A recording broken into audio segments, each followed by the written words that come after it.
So good afternoon, students and my colleagues. We are back again, and this time with again a very interesting theme, that is nuclear dimension in India-Australia relations. And this perhaps again is going to be an interactive session, mostly to understand from Ambassador Amit Dasgupta about his perspective on this particular dimension, because as you know that India-Australia relationship obviously has several dimensions. And as per my assessment, nuclear dimension perhaps really has received maximum attention, because that in the past has proved to be an impediment in augmenting India-Australia partnership. And to a larger extent, the way things got unfolded in recent times, there seems to have some improvement in mutual understanding in the nuclear sphere, but still we have a long way to go. If you, in fact, want to assess about Australia's capability in the uranium sector, I think it is something very, very important. They started uranium mining way back in the early part of 50s, to be precise in the year 1954. And they have the second largest uranium reserve in the whole world. And to an extent, again, they have been supplying uranium to a number of countries across the globe. It's a member of Nuclear Suppliers Group. Australia also is a signatory to the NPT, and that is why it has committed not to really acquire nuclear weapon. A lot of things have happened. At the same time, Australia's perception that India, since it's a non-signatory to the Nuclear Non-Proliferation Treaty, there cannot be a very serious nuclear relationship with India, and somehow that has got changed because of Indo-US Civil Nuclear Cooperation Agreement. As you are aware, that Indo-US Civil Nuclear Cooperation Agreement is not an agreement only with the United States, but it has paved the way for India to conduct nuclear trade and commerce with all the members of Nuclear Suppliers Group. And that, to an extent, again, depends upon how India has been maneuvering diplomatically. What were those impediments? What were those obstacles? More recently, during our Prime Minister's visit to Australia, India and Australia have signed a bilateral India-Australia Civil Nuclear Cooperation Agreement. And still we have not seen the reflections of those agreements, mainly from the tangible point of view. What is it that Australia has done, or what is it that India has asked for? So a lot of these questions really become very, very pertinent in terms of understanding India-Australia nuclear relationship. And obviously, what are those areas of concern on part of Australia, because they still feel hesitant in supplying nuclear fuel to India. One of the impediments India has is that India requires a lot of nuclear fuel. India does not have sufficient nuclear fuel, and that is why India has not been augmenting its nuclear component in its energy security. If it has to go by the commitment which India has made in the Paris Protocol, I think India certainly has to be moving faster in the field of nuclear as well as renewables. And renewables and nuclear only can save India from becoming less dependent on the fossil fuel. There is no other way by which India can change its course of energy security. So a lot of these questions keep coming, and even if Nuclear Suppliers Group waiver was given to India, India has not been able to exploit it sufficiently, because India so far has got uranium only from Kazakhstan and Australia. There are 48 countries which are part of Nuclear Suppliers Group. There are those countries which have a huge reserve of uranium, but still they are not part of Nuclear Suppliers Group. And from those countries also, India has not been able to harness uranium, which is one of the essential commodity for augmenting nuclear power in its overall energy requirement. So if you see Nigeria, if you see Kenya, a lot of these countries have a good reserve of uranium, but still India has not been able to get it. So there are a lot of challenges, especially in India's policy in dealing with these issues, as well as the countries which really have those nuclear fuel in their, in fact, reserve in their stockpile. And that is what, again, one has to see that what ways India-Australia can come together in terms of understanding each other's perception. Though it is believed, or it is being acknowledged by the rest of the world, that India's credentials are very high in terms of non-proliferation, despite not being a signatory to NPT. And if you see the way the things were acknowledged by the United States in the joint statement which India signed in July 2005, which the US acknowledged that India is a responsible player, it has not proliferated. And they openly, in fact, acknowledged in a joint statement that India is a responsible nuclear player with similar advanced technology which the nuclear weapon countries have. And that acknowledgement was that how India, despite having all these, has not proliferated, and that is how, in fact, the relationship between India and the US grew. What I mean to say here that in what context India and Australia can really come together in the, in fact, nuclear dimension, and how best that can really help India in moving towards or increasing towards the nuclear component of its energy security. Right now, as you can see from India's energy security constituent, roughly 1.6 to 1.8% of its energy comes from nuclear component, and that is not enough. And India really has seen in the past a number of challenges in terms of augmenting its capability in the nuclear sphere, but it has proved to the world that even if a lot of sanctions were imposed to India, because the rest of the world in general and the US in particular wanted to cripple India's nuclear industry. And despite all those sanctions imposed by the United States, after it tested its first device in 1974, India really proved highly successful. It became self-reliant. It did pay the price in terms of time and money, but India became self-reliant. So ultimately, it proved to be a boon in disguise. And Australia's insistence all these years, all these decades, that India shall sign NPT, India shall sign Comprehensive Test Ban Treaty, then only they can cooperate with India. All these things basically are still not well understood by Australia, but at the same time, because of this current agreement which India and Australia have signed, that again has to be seen, in fact, that has to be operationalized in the real sense, because if intangible does not get culminated in tangible, I think that agreement remains an agreement. So what steps India shall take in terms of mobilizing Australia in its favor and getting sufficient nuclear fuel should form this part of discourse. What Australia has to do, especially in terms of dispelling their doubts with regard to India's overall strategic ambitions in the nuclear arena. India has been accepted as a de facto nuclear weapon state. This cannot be undermined. This cannot be denied. Even if, as per the definition of nuclear weapon state, India may not be figuring in that definition, which NPT gave. But at the same time, for all practical purposes, India will remain a nuclear weapon state. India basically is willing to sign NPT as a nuclear weapon state, but not as a non-nuclear weapon state. The pressure has been that India has to really sign NPT as a non-nuclear weapon state. But those debates really have taken a different shape now, and a lot of changes which have occurred in the last decade and a half, in particular, since the joint statement signed by the US and India in July 2005, I think obviously there has been a remarkable shift in terms of the approaches which India has and the approaches which the other nuclear weapon states have.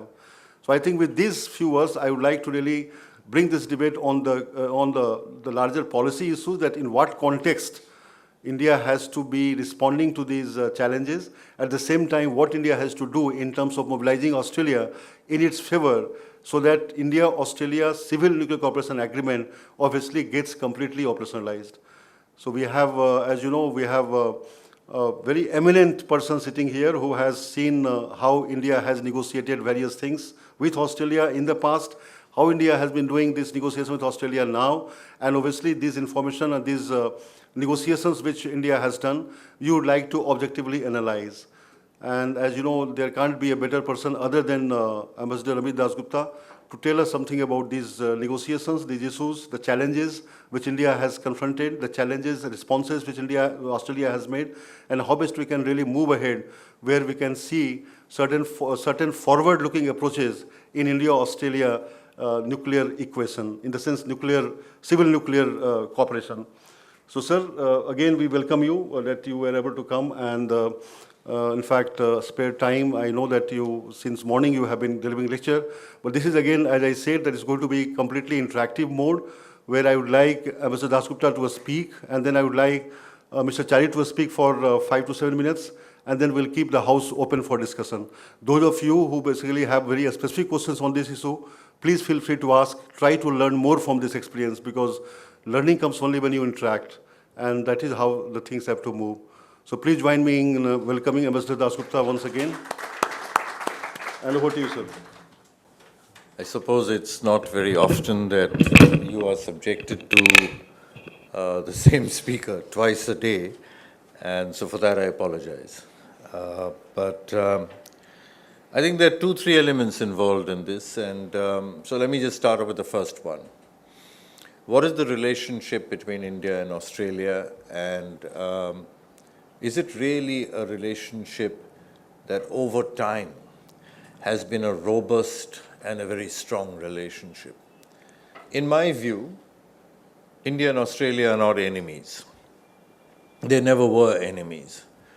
But a lot of people would argue that the relationship lacked strategic depth, it lacked substantive content. And that the Australians, many Australians, even if you were to go and speak to them today, will tell you that the relationship is based on 3 C's: Commonwealth, cricket, and curry. And when I went to work in Sydney, I was told, this is it. These are the 3 C's, and we have a fantastic relationship. It's a very strange thing, actually, because our concept of the Commonwealth is quite different. India is a republic. Canberra still has a very strong relationship with Her Majesty the Queen of England. We don't. The second, cricket, yes, it's a sporting challenge. We love playing with Australia. Australians love playing with India, and it is there. But do you really base the relationship between a subcontinent and a continent on cricket? And the third is, of course, I must confess, Australian concept of curry is very different from Indian concept of curry, and I would not recommend the Australian curry. Now, that being the scenario, for a long time, what was argued was that we need to shift our vocabulary. From the 3 C's, we need to move to something called the 3 E's. And I used to say that the 3 E's need to be education, energy, and the economy. But having said that, let me take you back a little bit. Around the time when the Second World War ended, the Cold War began, and whose side are you on became the real matrix on the basis of which countries decided to engage with each other. For reasons that you may or may not agree with, Prime Minister Nehru decided that we would follow the path of non-alignment. And that essentially meant that we would try and engage with both sides, because there were really 2 sides, with both sides, depending on what gave us maximum and optimum advantage.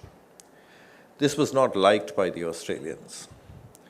And there's a lot of criticism on the position taken by Pandit Nehru that is documented and that is available. So the relationship didn't start off as well as it could have post-independence. At the same time, Australians do remember with enormous gratitude, with significant respect, the role played by and the martyrdom of many Indian soldiers along with Australian soldiers in different parts of Europe, where they lie side by side. And I think it's important to recognize that even this sacrifice by Indian soldiers was not big enough for the Australian government to say, you're not with us. Then came the nuclear test. And when the first nuclear test took place, India was treated as a pariah. The language that was used from Canberra was extremely harsh. We had an outstanding Foreign Service officer in Canberra, a person I hold in very high regard, High Commissioner G. Parthasarathi, who was positioned there, and the exchange of correspondence that took place at that time, where India decided it was not going to give explanations as to what it did. It had, as I spoke to you in the morning, it had done what was paramount, important, significant for its own strategic and national interests. And there was no question of our taking criticism from others and bowing down to it. And this very hardline position taken by Delhi, alongside a hardline criticism taken from Canberra, actually set the tone for what was, I would say, troubled and rough waters. At the same time, it was not that troubled and that rough for New Delhi and Canberra to become enemies. I think what happened was, over time, both sides decided not to up the engagement. And what remained was really a kind of lukewarm, non-substantive engagement from two sides. To my mind, this situation continued for quite some time, and the Labour government in Australia was very strongly opposed to having any kind of nuclear relationship with India. Within Australia also, I mean, it is a continent which is referred to as down under, even though some 20, 30,000 years ago, it is argued by some that a tectonic shift took place which actually moved the continent of Australia, which was linked to the hip with India, away. And that movement that took place, the two countries, the landmass which was joined together, shifted apart. The waters that came in between and the population of Australia made many Indians ask themselves what I believe the absurd question: how do I engage with a country which has barely 20 million people? Why should I? Why not engage with a country or a continent or a landmass like Europe, which has over 300 million people? Do I not get more? The market is bigger. Indians, I think, companies, etc., forgot many things in the process. Here was an economy that was rapidly growing. Here was an economy that had not seen anything apart from GDP growth rate. It was not a country that was facing recession. And in this critical situation, a dramatic event also took place. Washington, USA, after a long period of sustained dialogue and discussion, and mind you, one of the great things about Indian foreign policy is that even when governments change, the continuity of foreign policy did not change. It was the government under Prime Minister Vajpayee that began the discussions, and it was the government under Dr. Manmohan Singh that concluded the discussions. The same discussions. It's not that there was a reversal of policies. So foreign policy saw a continuity, and I think that's a grand, spectacular thing about Indian foreign policy, that governments, irrespective of who is in power, actually ensures continuity, because strategic national interest does not change and shift purely with change and shift in governments. My reading and our reading was that many parts of the world had, for various historical reasons, crafted foreign policy in two ways. One, they looked at their core interests, and core meant in terms of those who you enjoyed geographical contiguity with. So if you were physically close to a particular set of countries, they became your core interest, and you had a foreign policy with them. The Germans, for example, looked at their neighbors, Europe. They tried to work closely with that. The same thing happened with the Australians. They looked at what was their immediate neighborhood and worked with that, whether it was New Zealand, Papua New Guinea, Fiji. That was their core interest. And of course, China. The second most widely spoken language in Australia is Mandarin. I don't know how many of you knew this, but it really is a fact. And so this was their core interest. But then when you talk about the periphery, and I'm talking about physical contiguity, as you move further away, for want of a better English word, I think they outsourced their foreign policy. And they outsourced it to Washington. Many will argue that when the nuclear tests took place, the tests where the Buddha smiled and the Buddha smiled again, many argue that Berlin had no idea about it. No idea about it. And no idea about it till they came to know from Washington.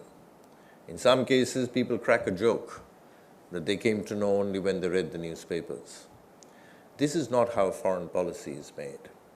I think the ignoring of India, the distancing of India, the non-recognition of how important a partner India can be is critical to our understanding and appreciating what Arvindji has just said. The same thing happened with Canberra. Canberra found that it had taken a hardline position on the entire nuclear issue with India. And all of a sudden, Washington had signed the historic 123 agreement. At that time, the Labour government came under enormous pressure in Australia. And they were told that, look, if you are not going to change your position and if you're going to continue to have rigidity in your approach on this particular subject, you might never have India as a partner, leave alone as a friend. And the shift in policy took place. Canberra decided that it was not going to stick with the rigid position that it had taken. I add to this the most significant historic shift that took place, and that took place in 2014. And it took place when Prime Minister Narendra Modi visited Australia, almost 30 years after an Indian Prime Minister had visited Australia. He didn't visit just one city. He didn't just add on Canberra to make a multilateral visit into a bilateral visit. He went and visited 4 cities. He also added Sydney and Melbourne. And you know what a historic visit that was, and the manner in which the Indian community turned up, the manner in which the Australian Parliament reacted to him, and the manner in which Prime Minister of that day, Tony Abbott, suddenly found that the visit, Prime Minister Modi, had gone way beyond the expectations of the Australian government or the Australian public. A slew of decisions were taken at that point of time, which was going to upgrade the relationship into an extraordinarily different tangent altogether. Now, in this background I think I gave to you to be able to appreciate and understand that when we discuss nuclear issues and when we discuss whether Australia and India should collaborate and cooperate more on the nuclear issue, we need to know the background of the fact that from a relationship which lacked strategic depth, we now have a relationship which has significantly shifted in a positive manner. In this relationship, in this matrix, how strong is India's interest in developing a relationship with Australia on nuclear energy? My take on this, my personal take on this, and I'm open to correction, is that Prime Minister Modi wanted to make the specific point that you have to shift perceptions and therefore you have to change the manner in which you deal with partners depending on your strategic interest. Mr. Modi was denied a visa by several countries prior to his becoming Prime Minister. These same countries now wish to sit at the same table with him. And I think that is a dramatic shift. Australia is one of them. And not only one of them, it has joined a large group of people that not only discovered that India is an important partner, but that you can do business with Mr. Modi as the Prime Minister and the head of this country.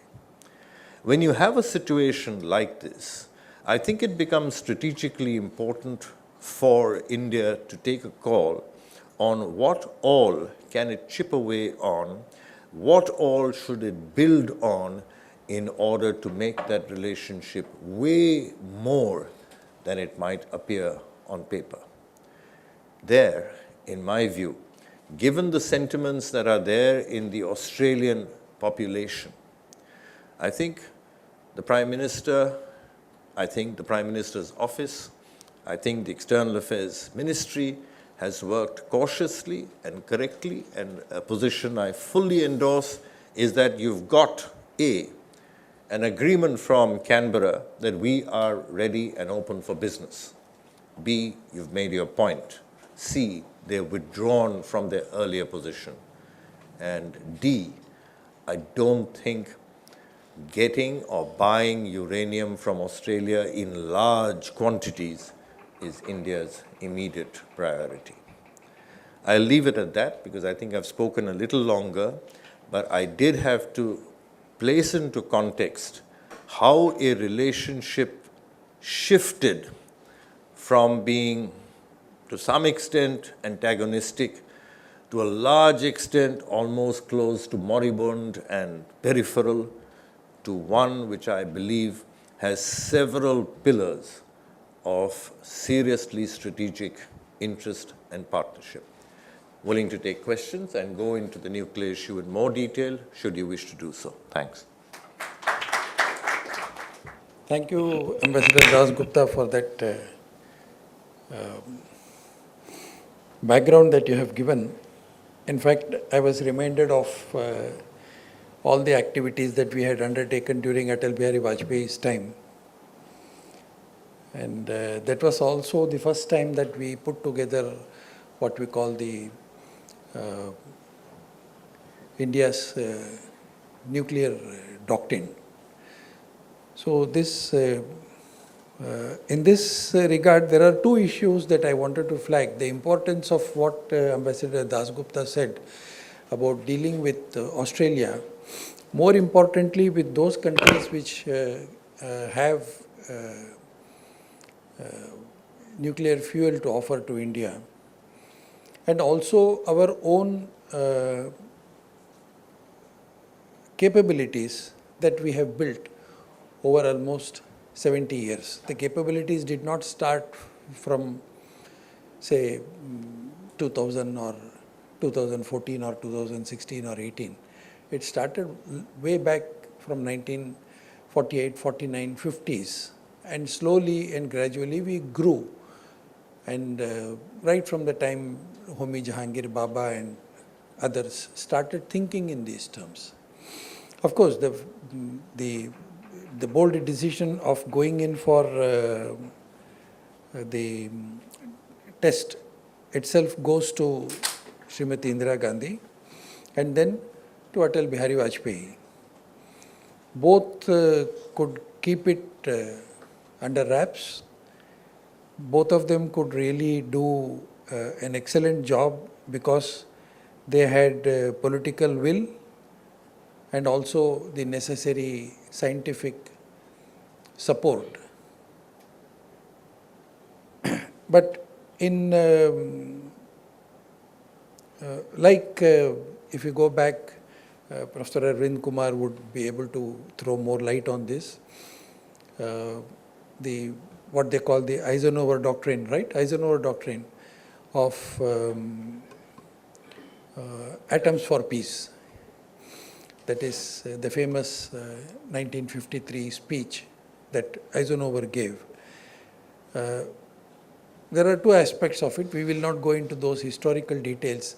whether US was really sincerely wishing to do away with the warheads part of the nuclear technology and go in for peaceful nuclear technology, or that was a tactics that they used so that all other countries which would be in the nuclear technology, warhead technology race would be probably led by the US on a atom for peace bandwagon. So somebody can go into those details as to what happened afterwards and all that. But then that also has a lot of implications on the Cold War and other things. So we will not go into those details.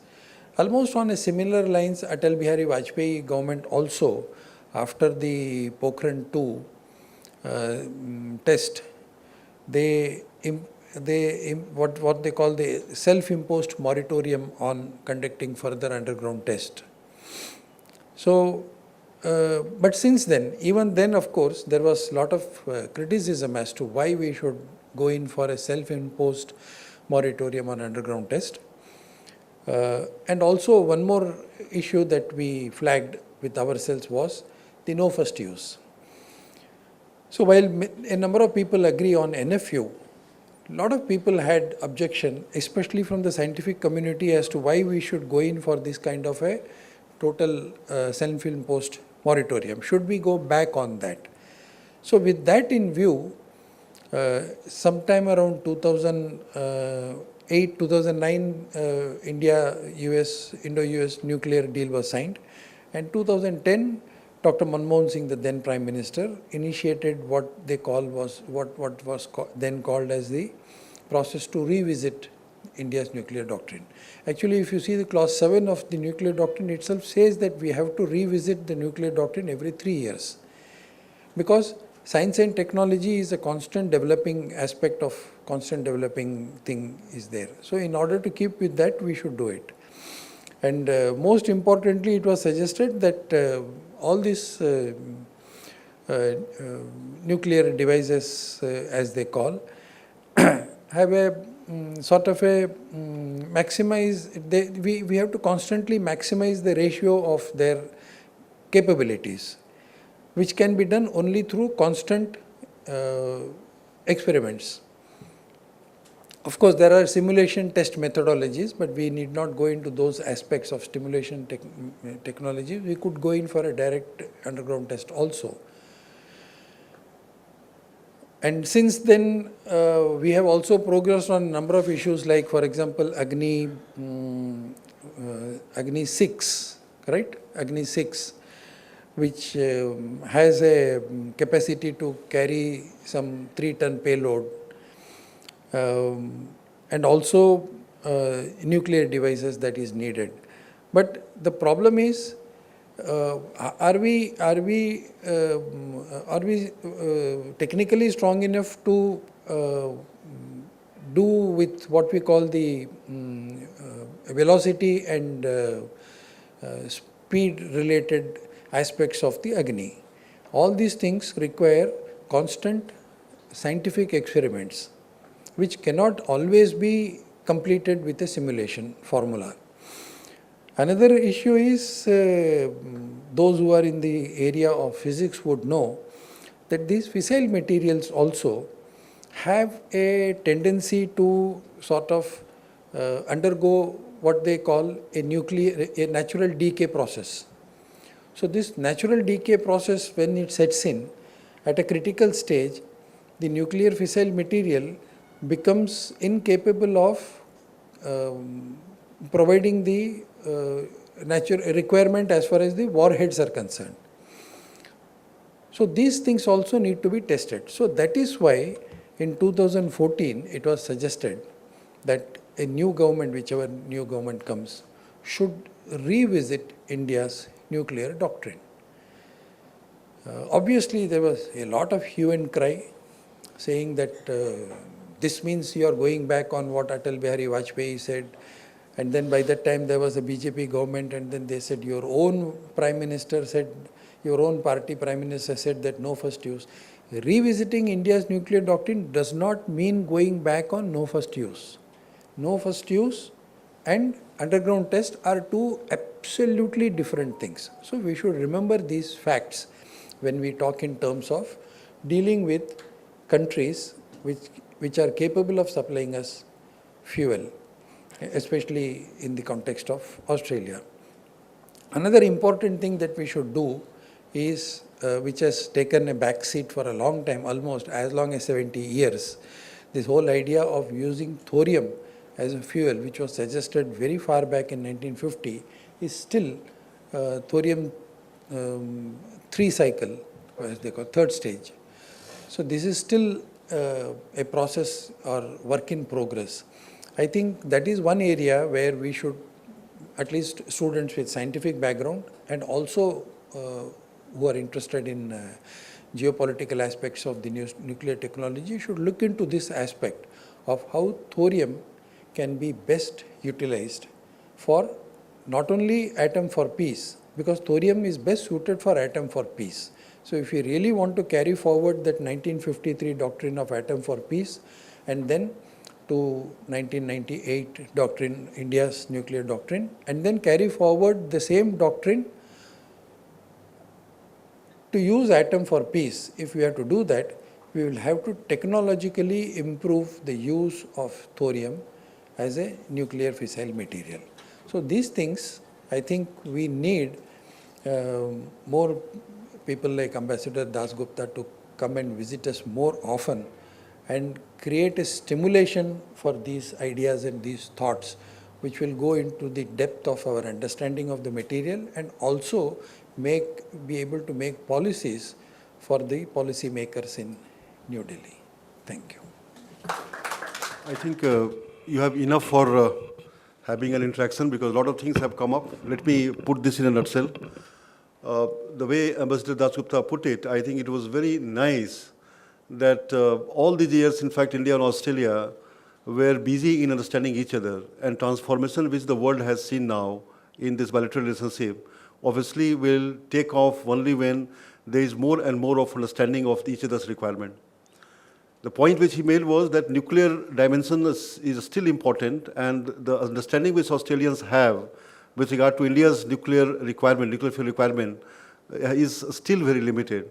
So a lot of misperceptions which existed in the past, that really has been dispelled, and that is what is the success of India-Australia engagement right now. Australia, in a very, the consignment which has come a couple of years ago in terms of providing uranium to India is very limited, because India's requirement is far too many in terms of getting those uranium. India basically always has been experiencing very deep scars of this nuclear fuel, because even to, in fact, see that nuclear reactor works at the optimal level, it needs sufficient uranium, and that is not existing. That is not, in fact, is existing in India's own reserve. The point which Mr. Chari made again was very useful. Atoms for peace, let me tell you that atoms for peace was not for nuclear weapon states. It was for non-nuclear weapon states. That how the US was trying to bring the rest of the world under their ambit by telling them that these weapons are good for them, bad for others. And they wanted to signal to them that, look, if you give up your ambition of acquiring nuclear weapon, we'll provide you with the nuclear technology, and this nuclear technology will help you in generating nuclear power. And whatever that country will import as a part of nuclear fuel will come under International Atomic Energy Agency safeguard regime. So I think that is very, very important, because as you know, the creation of IAEA really happened much after Atoms for Peace statement, and that creation was largely to see that how they could regulate the import of nuclear fuel. Very difficult to even divert 1 gram of nuclear fuel, because you have a lot of technology in place to really keep checking how you are using that. The nuclear fuel, whatever India gets from elsewhere as a part of import, comes under International Atomic Energy Agency safeguard regime. So Australia, if they think that India might divert, is not a correct thinking. Australia has to be open-minded in terms of keeping to their commitment as a part of this bilateral India-Australia Civil Nuclear Cooperation Agreement. A lot of things need to be done diplomatically. As I said, that even if those countries which have the nuclear fuel, but they have not been able to provide India with this nuclear fuel, there may be certain challenges at the diplomatic level. And India needs it, because India has to augment its nuclear component of its energy security. 1.6% of India's energy comes from nuclear component, obviously has to reach by 2040 at least to the level of 4%. If it doesn't happen, the things again will not be moving towards this having less dependency on the fossil fuel. So this is again one very important, significant point. I think a lot of things have been said about India's ambitions, India's nuclear test. I am not going to touch upon those. The only thing I will say that the civil nuclear cooperation part of India's requirement is completely different. As you know, India has made a separation plan where India has been able to identify both its civil nuclear facilities and the military facilities. And there is no, in fact, problem in terms of understanding these many segregations. India has been asking for nuclear fuel only for those facilities which are going to be used for generating power. No country will provide nuclear fuel to make nuclear warhead, let me tell you very frankly. So I think that understanding one has to be very clear. No, India is not asking for nuclear fuel to build nuclear warhead. India is asking the nuclear fuel for generating nuclear power. And any gram, even 1 gram of nuclear fuel will be under safeguard and inspection regime. So that part I want to make it very clear. India, Australia, both these countries have a lot of potential, and still it has not been reflected in their larger goal in terms of achieving certain tangible benefit for each other. But at the same time, I think in the days to come, at least the move which has been made, especially after Prime Minister Modi's visit, again has shown certain willingness on part of Australia to change their direction of their foreign policy orientations towards India. But what I was arguing was that this is something which has happened in the last 3-4 years is not enough. The thing really has to move at a much faster pace, especially in terms of fructifying this particular bilateral engagement. So those of you who have any questions on this, please, you may please ask Ambassador Dasgupta. You can ask these questions to Mr. Chari. I would like Mr. Chari to come and sit here. Let us really have this very serious engagement, because this is something which really we look for in terms of our better understanding, to get multiple perspective, and obviously facts will remain facts. So those of you who have any questions, please do identify yourself and then ask your question. Be specific to the question. That would really be useful for us. We want to get maximum from this another 45 minutes, which would really be able to help us in clearing our doubts and obviously understanding these issues very in a clearer fashion.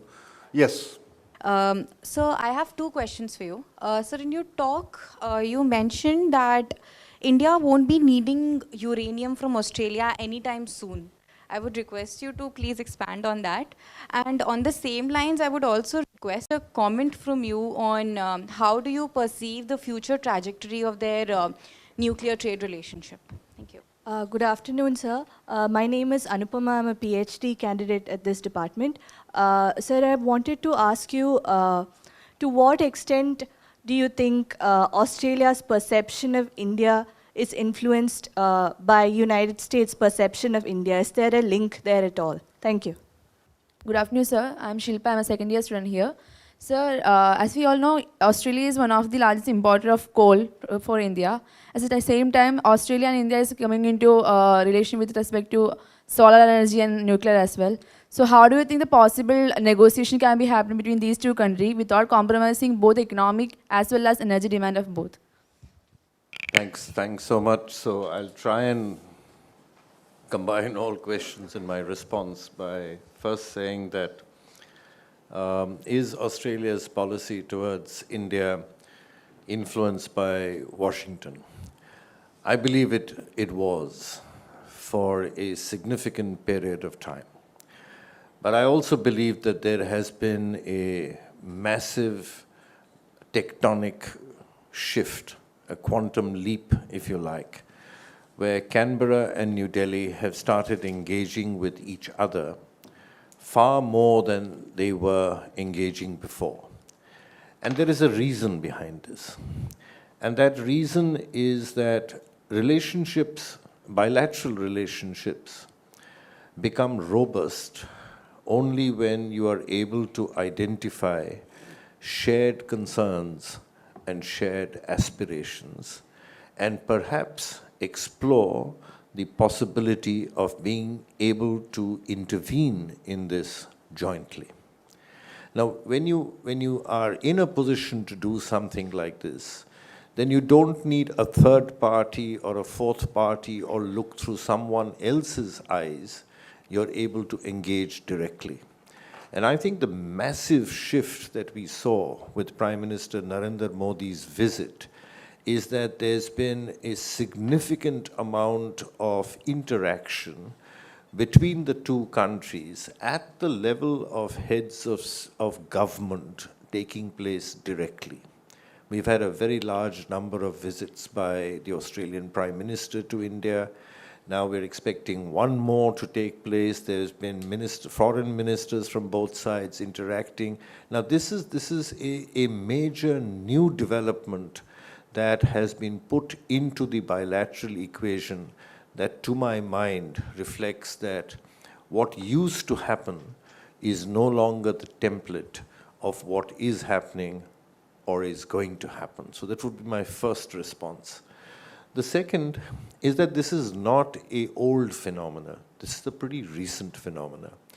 And strategically, when you are dealing with a bilateral relationship that is only now beginning to take roots and grow, I think a strategic choice is made as to whether you should accelerate the pace and introduce elements into this that might slow down the pace of the relationship.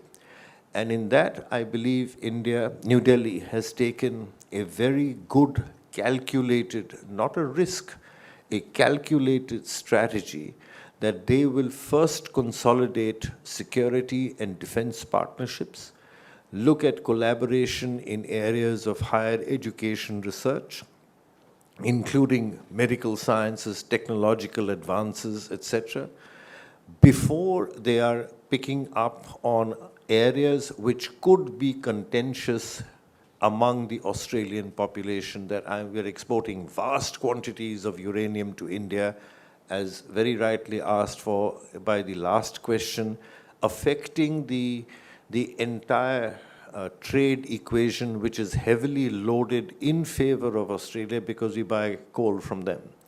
So are we going to dislodge coal all of a sudden? So I believe that in life, if you want to build a robust foreign policy, if you want to build a robust security policy, you need to go one step at a time. You need to be very clear and very categorical in the manner in which you approach the issue.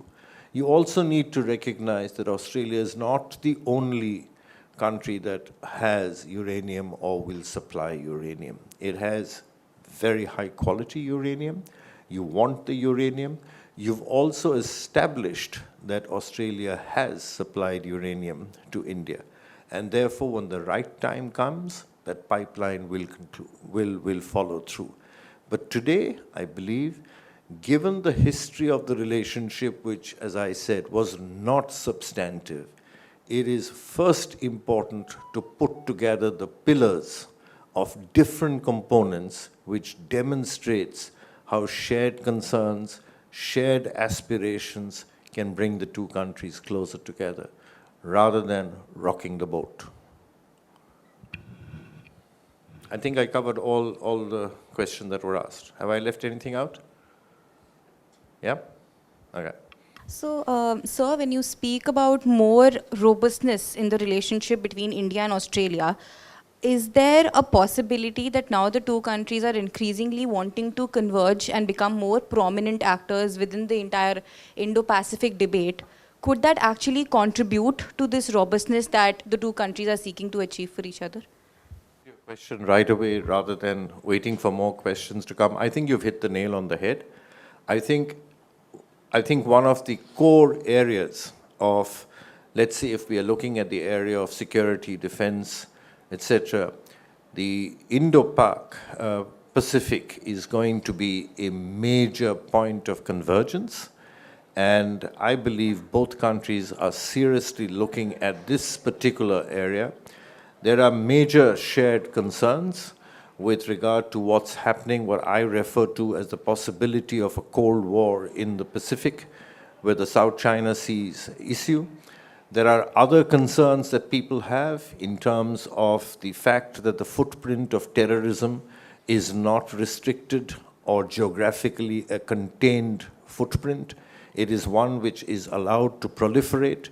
Technological advances are going to have a massive impact, as I said today morning, that issues like cybersecurity can have literally flaws and loopholes in that. If you've not properly firewalled, the implications on defense can be enormous. I believe the two countries are having significant amount of dialogue and discussion and identifying areas of possible cooperation on what I call fundamental, crucial, strategic areas of collaboration. This is not to ignore collaboration in the area of higher education and research, etc., which are also critical. But security, defense, trade relations, investment policies, all of this is going to be areas that we are really going to be looking at in a very robust manner.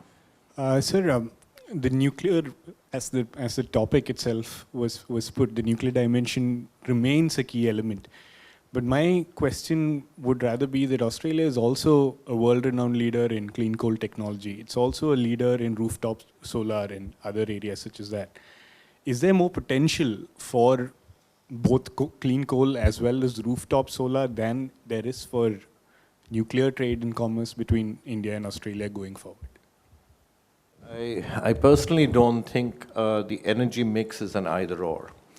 I believe that in the area of renewables and in the area of clean coal technology, there has been a lot of discussion and collaboration that's going on. Professor Matt Santamuris of the University of New South Wales is one of the most well-known internationally renowned persons in the area of rooftop cooling and has been doing work with the government of India. One of the programs that we do annually with the Energy Research Institute of India, or TERI, is every year we participate in their summit, which is known as Griha, which is India's premier sustainable housing and sustainable habitats conference.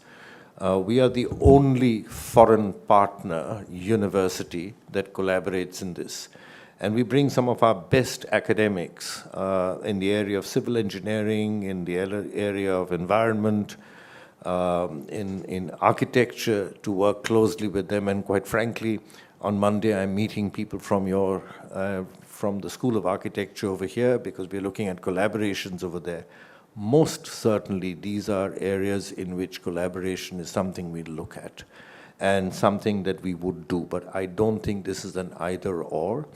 I think what has happened is when you look at the developmental challenges, countries like India, all developing countries are hit by multiple things simultaneously. And so while it's important that we prioritize things, many of the interventions need to be done at the same time with sometimes the same speed. Two questions. The first one is related to a broad sort of geopolitical identity of Australia. And the second one, I think, allow me the opportunity to carry over from your morning lecture. The first one, as we are discussing about Indo-Pacific, correct me if I'm wrong, I think the shift that has come to Australia broadly as in its identity, which is informed both by history and geography. So if you look at the geographical reality of Australia, it has always been an Indo-Pacific reality or Indo-Pacific country. But I think during the Cold War and with the UNJUS Treaty and all those things, I think, and with the Commonwealth, I think what kind of a change or a realization which has come is an Australia which was seen or perceived as an outback of the British Commonwealth has come to some sort of like accept its real geographical identity of really being at the heart of Indo-Pacific. And then remaneuvering its relationship with that changed geopolitical and geographical reality, geopolitical identity reality, and engage with a lot of like Asia Pacific countries. And I think that's really the dramatic sort of a shift that we need to understand in terms of engaging with Australia and developing shared broad, positive convergences. That is one. I want your comment on that. The second one is for the benefit of all of us who try to study the practice, but also try to study this emerging discipline of public diplomacy as such. And you talk a lot about technology, sir, in the morning. My question comes to the idea of the fact that in public diplomacy, if I'm not wrong, the major question is really, I think, about what is the medium and what is the message. So in terms of India's public diplomacy, as we look at the identity of India, and in terms of both cultural diplomacy, nation branding, which comes under the larger rubric of public diplomacy, how do you see the change in the medium impacting the message, and also the continuity of the message of what India is to tell our story? So in the reality of a heterogeneous India, how do you make sense of a more concrete message of what India is? How do you handle diversity while trying to project a message which can be passed down and which will be understood? And in that process, what is the role of listening and not only telling? How much do we listen? Not only to the external audiences, which is really the crux of public diplomacy, but how much do we listen to our internal audiences in terms of structuring our message and choosing the medium to pass that message? Thank you, sir. I think these are two very strong and very detailed elements on which an entire talk can be crafted. Let me just try and see whether I succeed in being able to respond to firstly your comment and secondly your question. On your comment, let me say that in all fairness, I think ignoring each other was a mutual failure. I think in as much as New Delhi may sit down and say, Canberra ignored us, I think in all fairness, India ignored Canberra. And it was so easy to ignore. I mean, it was far away. It was some 20 million people. Today it's 23 million people. Is that a market? You go and have a talk with businessmen, they say, how do I sell to 23 million people? I mean, why not sell to 350 million people? The pure logic. The fact is that it was a far faster growing and a far more robust economy. It was looking at high value goods. None of this really registered because we ignored them. We saw them, as you said, outback cricket players. Our views were based on Crocodile Dundee. You don't build foreign policy on this. Also, if it takes 30 years for an Indian Prime Minister to visit, I think that's a telling message. So I believe, it is important to realize that the strategic shape of the world is dramatically evolving and dramatically changing.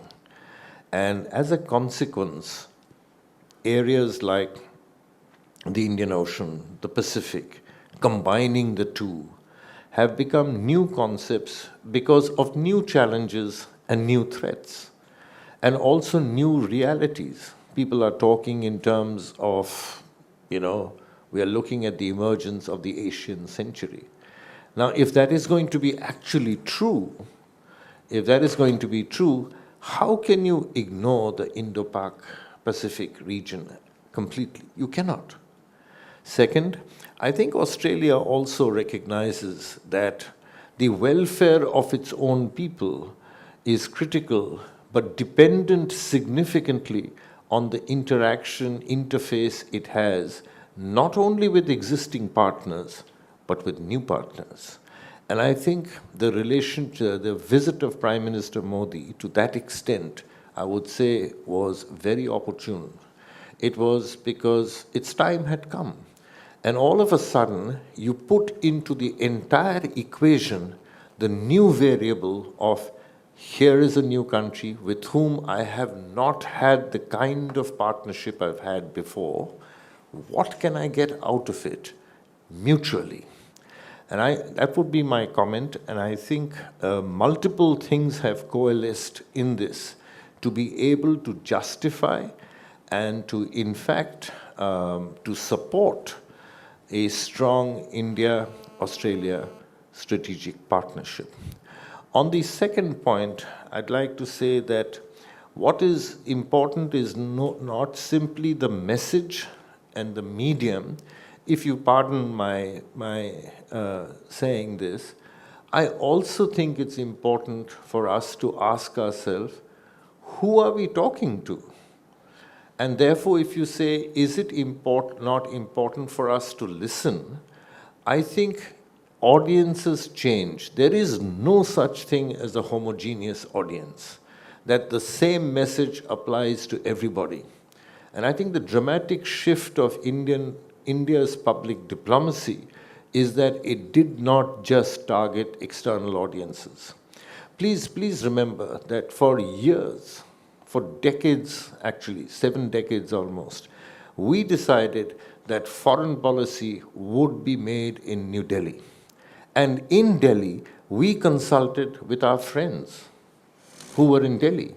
But you decided a foreign policy which was going to impact Nepal, Bangladesh, Sri Lanka, and Maldives, but did not consult West Bengal, Orissa, UP, Tamil Nadu, who were directly going to be impacted. So the public diplomacy also means talking to our own people, explaining to our own people what is foreign policy, why are we doing what we are doing. And unless we do that, neither the message, nor the medium, or the target audience would work. So do we need to listen? It is only on the basis of listening that you craft messaging. Because if you listen and you're told, I'm sorry, I don't understand your relationship, I don't understand why you're doing this, then no matter how much messaging you do, it's not really going to work. So, does that answer your question? Yeah? Thank you. Thank you, sir. It was a very informative speech. So I was just wondering, the influence of China has increased recently quite a lot in Australia, especially in education and real estate. So I was just wondering, is it impacting Australia's reluctance in engaging with India? It has, in my view, enhanced Australia's interest in engaging with India, and quite simply because Australia recognizes that it never works to put all eggs in one basket. And quite frankly, when you take Australia and you take China and you take India, if I was an Australian diplomat, I would build a strong relationship with India without foregoing my relationship with China. Because I have to work in maximizing my national interest. That has to be the core objective. If on the other hand, you were to see, for example, coronavirus, what has the coronavirus done? The number of Chinese students coming into Australia in the higher education space has suddenly fallen because of travel restrictions. This means that there's going to be an increased attention provided in trying to get more good quality Indian students into Australia. So I think it's a win-win situation that countries go for. They don't always win all the time, but it's never a zero-sum game. You cannot say, I'm going to build a relationship with India because I'm going to break my relationship with Beijing. It doesn't happen. And in foreign policy, and with the manner in which, as I said, the strategic shape of the world is shifting, I don't think you can afford to have enemies, because that's bad foreign policy.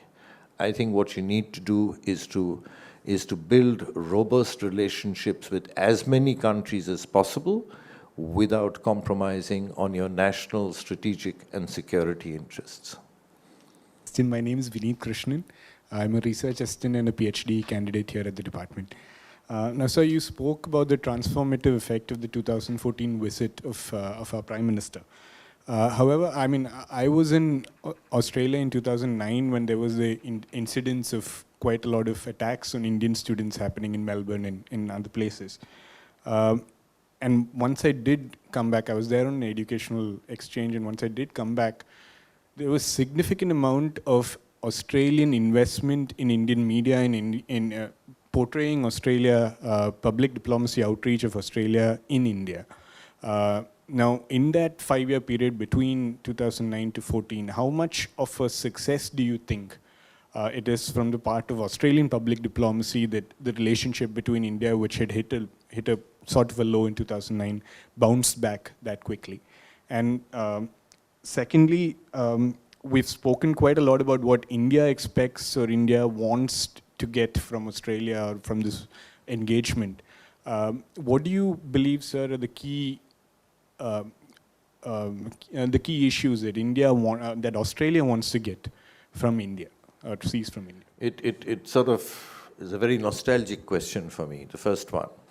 I was the Indian Consul General in Sydney from 2009 till 2012. And I saw through a very difficult period with the so-called attacks on Indian students. But I was blessed in being in Sydney, which really didn't see the volume of attacks that took place in Melbourne. The person who's the High Commissioner Designate of Australia to India was the New South Wales Premier, which is their nomenclature for Chief Minister, Barry O'Farrell, and prior to that, Christina Kennelly, and prior to her, Nathan Rees. All three from the state of New South Wales. A fantastic job. I am humbled at the fact that it was only because of their incredible support that Sydney, if you compare with Melbourne, actually was a shining example of governance. But even one attack is one attack too many. And I believe there was a recognition that brand Australia suffered. And there was massive brand damage. And you and I know that when someone is hurting, someone else is really happy. And one of the things that would happen as Consul General is that I would get phone calls from education institutions in Canada and the US and UK saying, you know, your students are being attacked in Australia, don't worry about it. Just send them to Canada, US and UK. Now this perversity that happens was not something that Australians were not aware of. They realized this. But what Australians did, and I think one needs to give credit for this, is that at one stage you had this huge India media, particularly one particular channel, which decided that all Australians love to do is to hate Indians. And so a lot of, racism, etc., discussion took place. I don't believe that all the attacks that took place were racist. I believe the majority of attacks that took place were law and order attacks. People were going home late at night. People were carrying very expensive items, MacBooks and iPhones and cash. Many of them had worked in illegal establishments, got paid in cash, and they were caught at the wrong time in the wrong place. This does not justify an attack. What I'm saying is to equate that and say that it is a racist attack is saying 2 + 2 is equal to 5 or 6 or 7. And quite frankly, I think the reaction and response that Australia demonstrated should teach us many lessons. And one of them is that they recognized brand Australia needed brand recovery. Now, you and I know, and that any management student will tell you, building a brand takes a long time. Establishing that brand takes time. Brand consolidation is very difficult. But once you've done all this, you have brand recall, and then it flows. But if you have brand damage, your fall from grace is dramatic, immediate, and brand recovery takes a very long time. And in less than 5 years, the number of Indian students going to Australia has once again recovered.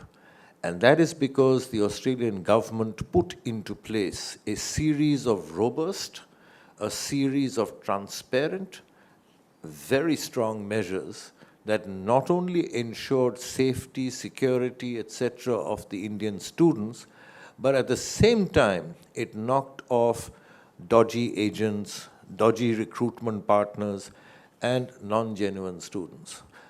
Do some slip through the cracks? Yes, they do. But is the system alert? Yes, it is. So I would say that there are a lot of positive lessons to learn from this. And it is a period that I would say in a very perverse kind of way. You should not have attacks on anybody in order to build that relationship. But actually the relationship saw a sea change and grew. What is it between India and Australia? I mean, what India wants, what Australia wants. I mean, what I said to you was actually drawn from the joint statement that was issued by both countries after Prime Minister Modi and Prime Minister Tony Abbott met. So it is actually a mutually shared interest is what I've shared. What India what India and Australia are looking at, and much of it has been put into place already, is that they have heightened defense and security engagement. And I think that is a unique development. The role of both governments and departments has been enhanced. They have their interactions and their meetings and their strategic discussions on a very large number of shared concerns has gone up significantly. And I think that's something that both countries want. We know that certain relationships are also discussed when other leaders meet, and when President Trump visited India recently, apart from the bilateral India-US kind of discussions, one of the areas that came up is to invigorate and make sure we strengthen Quad. Now, Quad includes countries other than India and Australia, which includes actually Japan and Australia. And I think, therefore, when you look at where does this relationship stand in 2020, I think at a significantly better space than it stood at 2009, and it has taken off, leapfrogged from 2014. What you do need, and this I think is important, is that you have to chip away, consolidate, build on the relationship. And I'm really hoping that when the Australian Prime Minister visits India, which got deferred because of the coronavirus, that when he does visit India, that it would be another historic visit. So let me acknowledge that this interaction again was very useful for us, because at least we have some learning on that where do India and Australia stand in the current context in terms of their bilateral relationship. Things have come a far way in the sense that both these countries have understood each other's requirement in the changing dynamics of geopolitics. A lot of positive developments are being witnessed. It's not that India and Australia are at the same pace which it used to be in the early part of the first decade of the century. There are changes in the political dimension. in terms of their bilateral approaches. There are changes in the economic dimensions. As you know, the trade and commerce also is featuring very prominently. And more importantly, I think India and Australia coming together and working in Indo-Pacific, that itself speaks volume, especially in the context of their changing perception. It's not that these two countries alone are working in Indo-Pacific. As Ambassador pointed out, there's a Quad which again is getting strengthened, and that is perhaps one of the very important symbolic messages to the rest of the world about the need to have a very fair and the rule-based security architecture in Indo-Pacific region. So each country, whether it is the US, India, Japan, or Australia, they share the same concern with regard to their approaches to Indo-Pacific. The other aspect of the debate, which again got, in fact, salience right now, that was the increasing influence of China. I think any country, if their influence gets increased in country B, the country B will look for certain alternative. There was a survey done in Southeast Asia, and this survey was very interesting because across all the countries in Southeast Asia, China's influence kept growing all these decades. And this survey was that whether they would like to work with China or they would like to work with India. And the survey suggested that all these countries obviously voted for India. So it shows that how a country which really has got their influence in a particular geopolitical region, how that region really looks for an alternative. And this is what that survey spoke about. So I think this is a high time for India to understand the need for changing its certain policy direction and see that how best it can work with Australia in a very constructive manner. Nuclear dimension is one of the dimensions. I think there are too many other dimensions where India and Australia have to work together. And the potential which these two countries really are understanding that they have the potential, how best they can harness this potential. That becomes a part of their strategy in the current context. I think all of you really raised very important questions. It didn't really restrict to the nuclear debate. It got expanded to many other areas, and that is what is the need of this particular panel. And obviously, we have learned from this interaction from multifaceted dimensions, whether it was to do with the political dimension or economic dimension or diplomatic dimension or a strategic dimension. I think each dimension was covered. So the purpose of this particular discussion and interactive session has been realized. So let me, again, on the behalf of the Department of Geopolitics and International Relations, thank Ambassador Amit Dasgupta, and also thank Mr. Chari for making some of these very invaluable comments, because each of these comments really help us in terms of knowing the perspective is the perspectives they have on these many complex areas. So please join me in thanking Mr. Dasgupta and Mr. Chari once again.